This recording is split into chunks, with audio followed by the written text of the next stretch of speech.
Internet kamu lemot, udah lapor sama provider tapi nggak ada solusi. Tenang, jangan buru-buru ganti provider karena belum tentu kamu akan dapat koneksi yang lebih bagus. Karena bisa jadi masalahnya bukan pada provider kamu.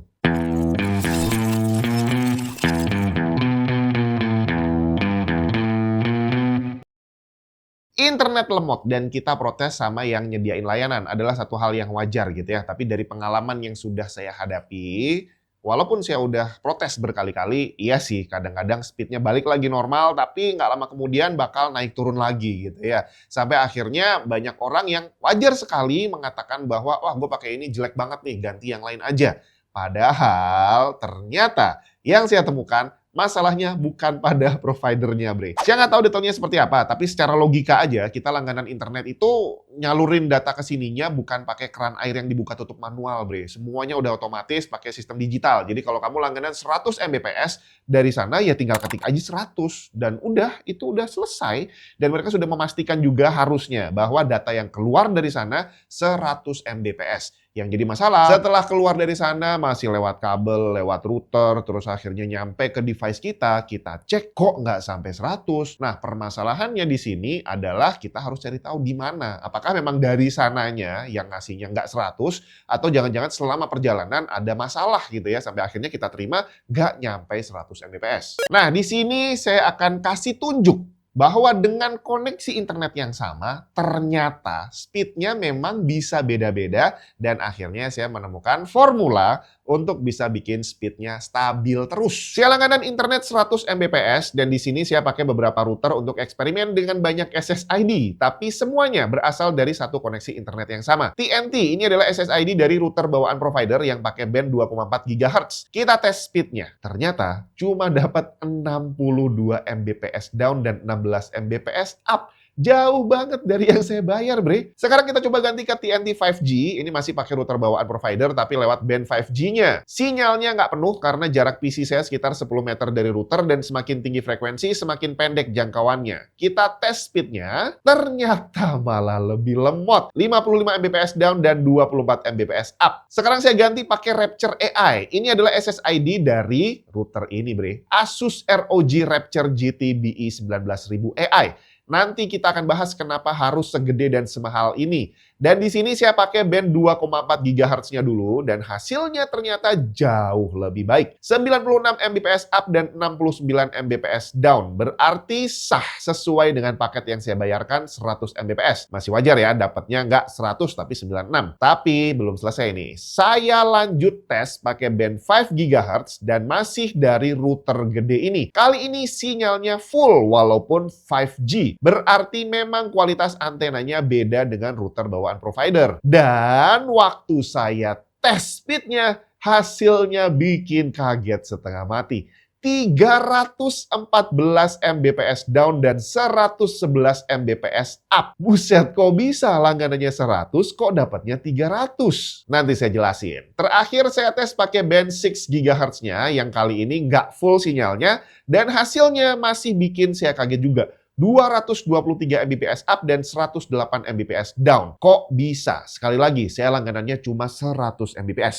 Akhirnya karena penasaran, saya telepon ke customer service-nya. Saya tanya, saya langganannya 100 kok dapatnya 300? Jadi agak unik ya, biasanya orang komplain itu langganan 100 dapatnya 50 gitu ya. Kalau ini saya sekarang kebalik. Saya langganan 100 kok dapatnya 300. Bayarnya juga nggak nambah mahal gitu ya. Ternyata karena udah langganan lumayan lama, saya masuk ke dalam daftar loyalty program atau apa gitulah. Jadi dapat upgrade speed tanpa nambah biaya langganan. Dan itu ternyata sudah terjadi sejak lama. Jadi selama ini yang saya tahu harusnya 100 kok dapatnya 50, 70, udahlah nggak apa-apa, malas protes terus gitu ya. Tapi ternyata harusnya dari sejak lama saya dapatnya 300, Bre. Dan baru ketahuan setelah ganti router.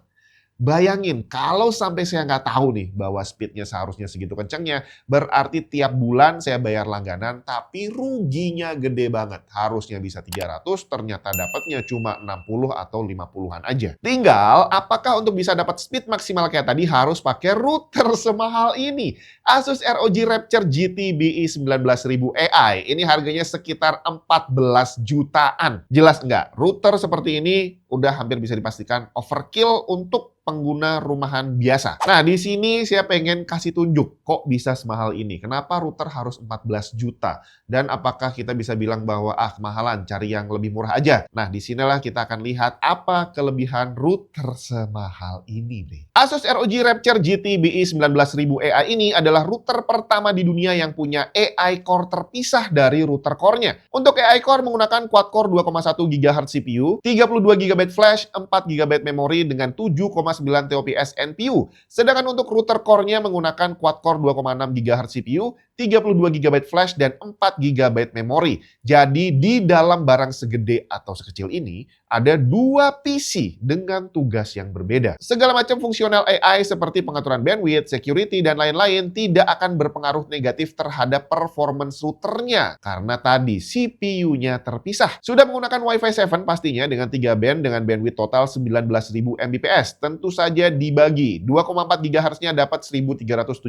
Mbps, 5 GHz-nya dapat 5764, dan untuk 6 GHz dapat 11.529 Mbps. Eksternal antenanya ada 8 yang bisa mengcover area hingga 3.500 square feet atau sekitar 325 meter persegi dan bisa menghandle lebih dari 200 device bersamaan. Connectivity ada 2 port LAN 10 gigabit per second yang salah satunya bisa berfungsi sebagai WAN. Terus ada 4 port Ethernet 2,5 gigabit yang salah satunya bisa jadi WAN juga. 1 port Ethernet 1 gigabit per second, terus ada 1 port USB 2 untuk yang mau tether internetnya pakai modem USB. Dan ada 1 port USB 3.25 gigabit untuk pasang external drive agar bisa difungsikan sebagai storage server. Gak perlu pakai NAS, udah bisa punya server storage, bre. 10 Gbps lagi speednya. Nah, di sini ada satu fitur yang bikin saya sangat tertarik, tapi sayangnya nggak bisa saya praktekin gitu ya.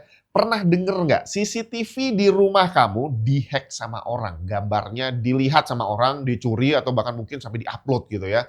Ini adalah hal yang benar terjadi. Bahkan bukan cuma dihack. Ada yang benar-benar dicuri terang-terangan sama petugas yang pasang, bre. Jadi ini saya dapat cerita gitu ya. Orang mau pasang CCTV, panggil petugas, dan si petugasnya ini mendemonstrasikan fungsinya pakai footage live dari rumahnya orang.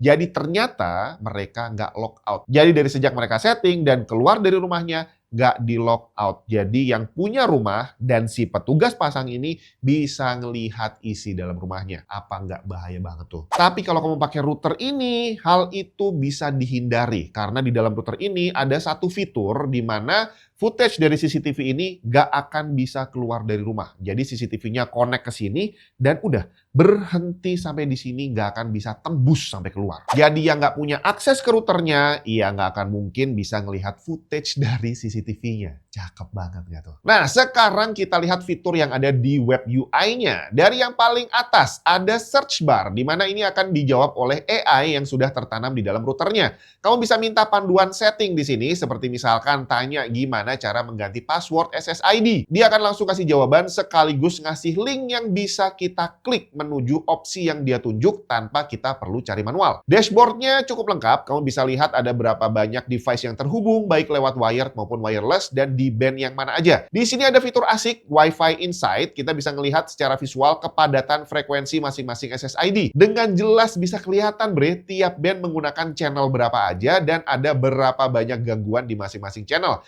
Jadi kita bisa pilih untuk connect di band yang paling sepi untuk dapat bandwidth yang paling stabil. Di router ini ada lagi yang namanya QoE, Quality of Experience, di mana tidak seperti QoS, Quality of Service, yang pakai aturan fix di mana device A dapat banyak, sisanya dikit.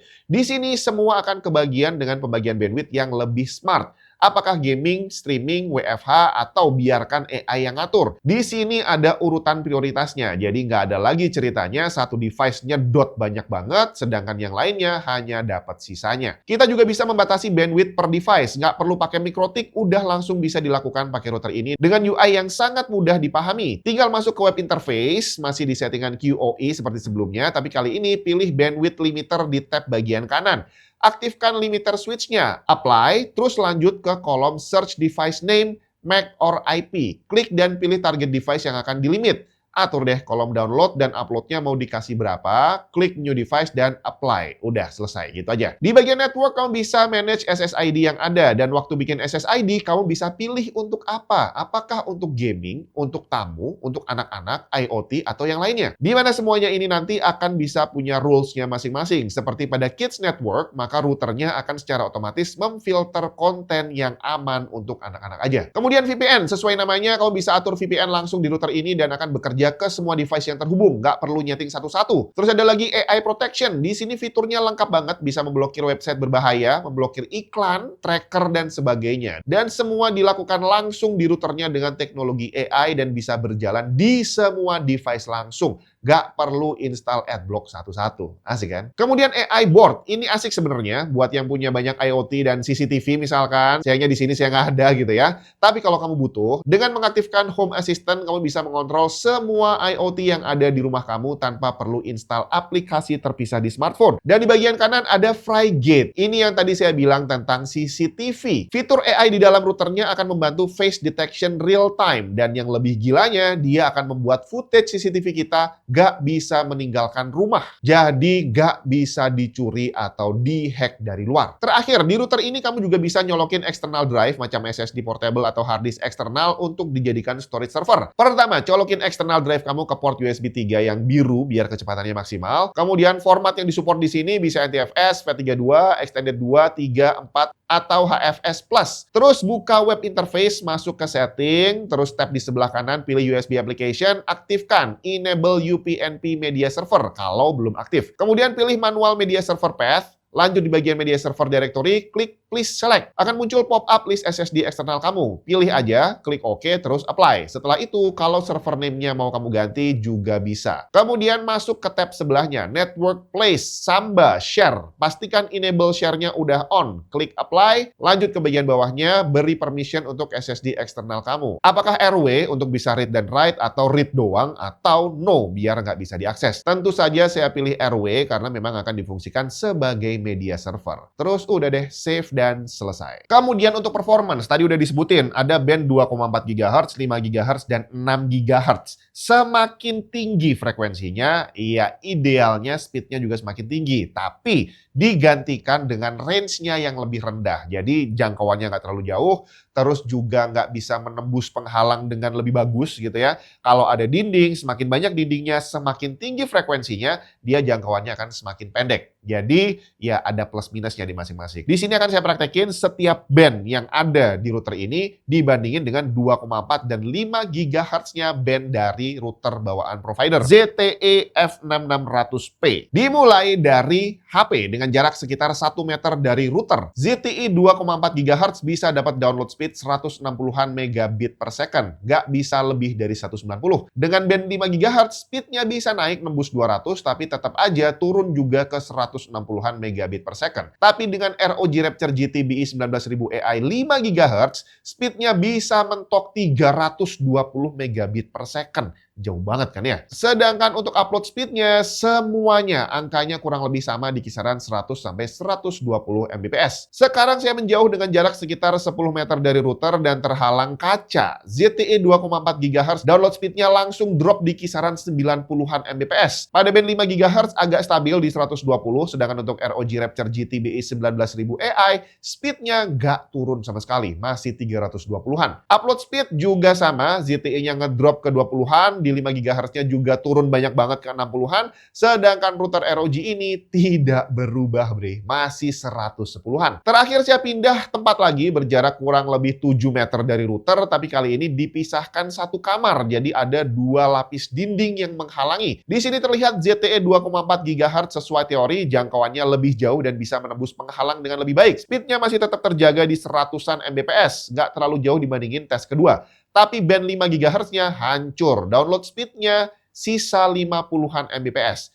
Tapi sekali lagi si ROG Rapture walaupun 5 GHz, speed-nya masih tetap full 320-an. Walaupun nggak flat dan sempat turun ke 130, tapi tetap aja bedanya jauh banget. Upload speed-nya apalagi. ZTE 2,4 cuma bisa dapat 20-an Mbps dan yang 5 GHz cuma hitungan belasan, bre. Tapi ROG Rapture GT BI 19000 AI ini speednya tetap full 110-an Mbps. Walaupun ada ngedrop ke 50-an, tapi tetap bisa balik naik lagi. Selisihnya jauh banget. Terakhir, transfer data lokal antar PC. Jadi saya butuhnya router ini bukan hanya untuk internet, tapi juga bisa transfer data antar device lewat Wi-Fi. Apalagi dia udah Wi-Fi 7. Dan ini saya praktekin di 2 buah PC yang sudah Wi-Fi 7. Jarak kedua PC-nya sekitar 10 meteran dan dihalangi oleh 2 buah dinding. Jadi dia ngelewatin satu ruangan gitu ya. Dan kita lihat aja gimana kecepatannya. Hasil singkatnya, untuk write file berukuran 30 MB, ZTE 2,4 dapat bandwidth 1,5 MB per second. Menggunakan 5 GHz meningkat dikit jadi 2,5 MB per second, tapi dengan Rapture GT BI 19000 AI, band 2,4 GHz-nya aja bisa dapat 3,6. 5 GHz-nya tembus 7,7 dan untuk 6 GHz turun dikit jadi 7,2. Kemudian untuk read file yang barusan dibuat, ZTE 2,4 dan 5 GHz beda bandwidth-nya cuma dikit, 2,3 dan 3 MB per second. Tapi ROG Rapture GT BI 19000 AI ini bisa dapat 4,3 Mbps di 2,4, 8 Mbps di 5 GHz dan 9,3 MB per second di 6 GHz. Selanjutnya transfer satu folder game berukuran 1 GB berisi berbagai macam file besar dan kecil. ZTE 2,4 GHz menyelesaikan transfer paling lama 592 detik, hampir 10 menit, bre. Pakai band 5 GHz jadi jauh lebih cepat, 302 detik atau sekitar 5 menit. Tapi pakai Rapture GT BI 19000 AI jadi jauh lebih cepat lagi. Di band 2,4 bisa selesai dalam waktu 181 detik, 3 menit aja. Pada band 5 GHz cuma 46 detik dan di band 6 GHz pas 1 menit. Selisihnya jauh sekali. Kalau kita lihat speed distribution-nya, pada ZTE 2,4 GHz yang paling lama speednya cuma sekitar 2 MB per second. Pantesan lama banget. Di 5 GHz speednya naik dikit sekitar 3,9 Mbps. Tapi di ROG Rapture pada band 2,4 GHz speednya udah sekitar 6,7 MB per second naik turun. Tapi begitu pakai 5 GHz speednya bisa up to 23 MB per second dan di 6 GHz bisa menyentuh 32 MB per second. Beda bandwidth-nya bisa sampai lebih dari 10 kali lipat. Asus ROG Rapture GT BI 19000 AI. Kalau kita kembali ke prinsip ada harga ada kualitas, maka router ini sebenarnya nggak mahal loh harganya. Iya, nominalnya gede, tapi fungsi yang bisa dia lakukan ada sangat banyak sekali yang nggak akan mungkin didapat sama router biasa. Berapa banyak pun jumlah router yang kamu pasang. Kecepatan internet udah bisa maksimal pastinya, dan walaupun jarak device-nya jauh dan terhalang dinding sekalipun, speed-nya tetap stabil. Jadi tiap bulan kamu bayar langganan internet bisa kamu nikmati 100%. Tapi emang bener sih, router segede ini sangat overkill untuk sebagian besar user. Bahkan saya di sini aja yang hitungannya termasuk small office gitu ya. Orangnya ada beberapa yang pakai juga hitungannya heavy user semua. Saya masih belum bisa memaksimalkan fitur yang ada di router ini. Terlalu canggih, bre. Jadi mungkin saya akan coba cari alternatif router yang nggak perlu secanggih ini. Mungkin akan yang seperti ini aja. Ini adalah router ROG Strix pertama. GSBE 7200X. Udah Wi-Fi 7. Dan harusnya sih secara performance jauh lebih bagus dibandingin router provider tadi yang udah kita lihat. Bahkan untuk mengantarkan data yang dari mereka aja nggak bisa 100%. Jatuhnya rugi banget kalau kita nggak upgrade routernya. Gimana performance-nya akan kita bahas di video terpisah. Tapi sekali lagi, akhirnya di sini bahkan tentang router ada harga, ada kualitas, nggak bisa disingkirkan gitu ya.